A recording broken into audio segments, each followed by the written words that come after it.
Iran melancarkan serangan besar dalam semalam yang menargetkan 9 negara sekaligus, sebuah balasan langsung atas serangan Israel ke ladang gas South Pars, dan serangan itu digambarkan sebagai gelombang balasan paling intens sejak perang dimulai. Dalam satu malam terlihat peluncuran rudal balistik, bom cluster, dan gelombang drone yang menyapu wilayah Teluk dan sekitarnya, menandai eskalasi yang cepat dan luas. Kota-kota dan instalasi strategis menjadi sasaran. Pusat LNI di Qatar, fasilitas petrokimia di Arab Saudi, pangkalan dan fasilitas militer yang terkait Amerika Serikat di Bahrain dan Yordania, serta kawasan industri dan permukiman sipil di Oman, Kuwait, Uni Emirat Arab, Irak, dan Israel. Laporan menyebut kebakaran besar di beberapa fasilitas energi dan korban jiwa di lokasi-lokasi tertentu, termasuk 2 orang tewas di Ramat Gan, Israel. Ras Laffan di Qatar, yang memproses bagian besar pasokan gas dunia, dilaporkan mengalami kerusakan luas setelah puluhan rudal menargetkan kawasan tersebut. Qatar Energy menyatakan ada kebakaran besar dan kerusakan signifikan di fasilitas pencairan gas, sementara otoritas setempat mengecam serangan itu dan mengambil langkah diplomatik terhadap Iran. Daftar 9 negara yang diserang Iran dalam semalam.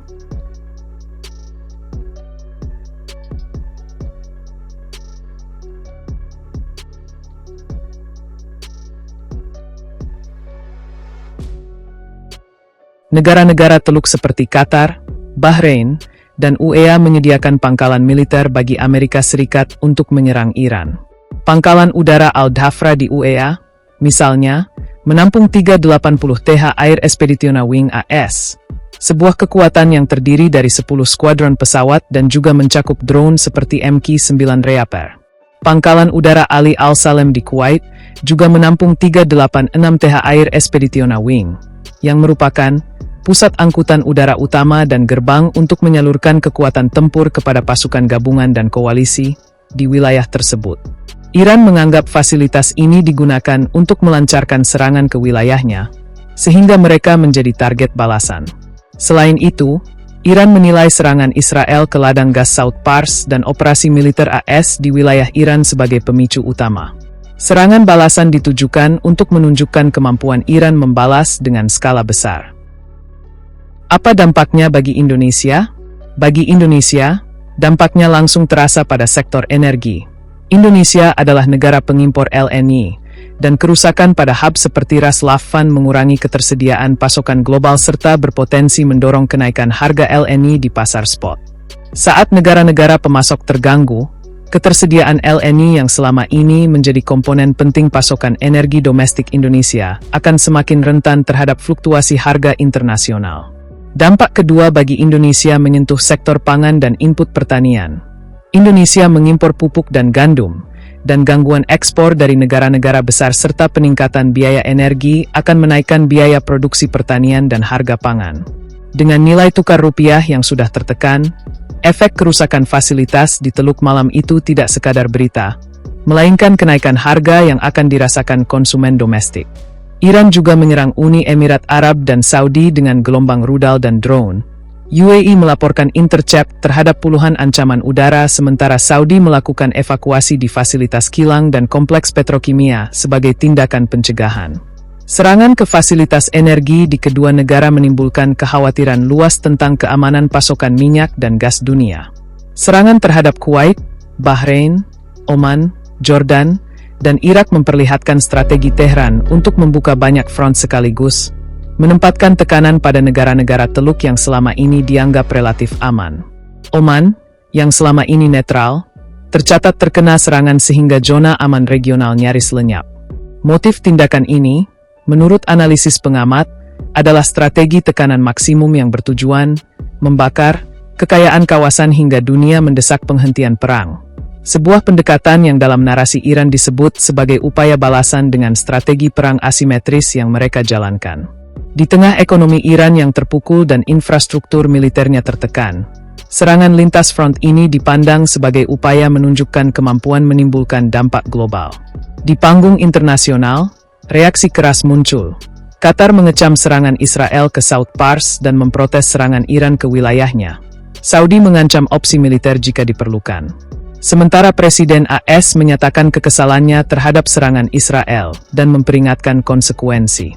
Dalam sebuah unggahan, Presiden AS menulis bahwa no more attacks will be made by Israel pertaining to this extremely important and valuable South Pars field unless Iran unwisely decides to attack a very innocent, in this case Qatar.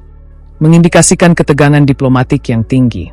Lebih jauh, gangguan suplai LNG dari Qatar, ditambah penutupan ekspor pupuk dari beberapa negara dan ancaman terhadap Selat Hormuz, mengakibatkan tekanan ganda pada pasar energi dan pangan global. Harga minyak dan gas melonjak, sementara negara-negara yang bergantung pada impor strategis harus mencari alternatif atau menanggung beban biaya yang meningkat. Konsekuensi politik juga tak kecil. Negara-negara Teluk mengkonsolidasikan protes diplomatik dan mengadakan pertemuan darurat, sementara Amerika mempertimbangkan pengiriman pasukan tambahan untuk mengamankan jalur pelayaran penting seperti Selat Hormuz. Ketegangan ini meningkatkan risiko pelebaran konflik dan menambah beban pada upaya diplomasi untuk deeskalasi. Dengan konflik yang melebar dan dampak ekonomi yang merambat ke berjuta konsumen dan produsen, termasuk Indonesia, ketidakpastian akan terus membayangi pasar energi dan pangan global. Negara-negara yang terdampak harus mempersiapkan langkah-langkah mitigasi, diversifikasi pasokan, cadangan strategis, kebijakan fiskal untuk menahan gejolak harga, serta diplomasi intensif untuk meredam eskalasi lebih lanjut.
Download Tribun X sekarang, menghadirkan lokal menjadi Indonesia.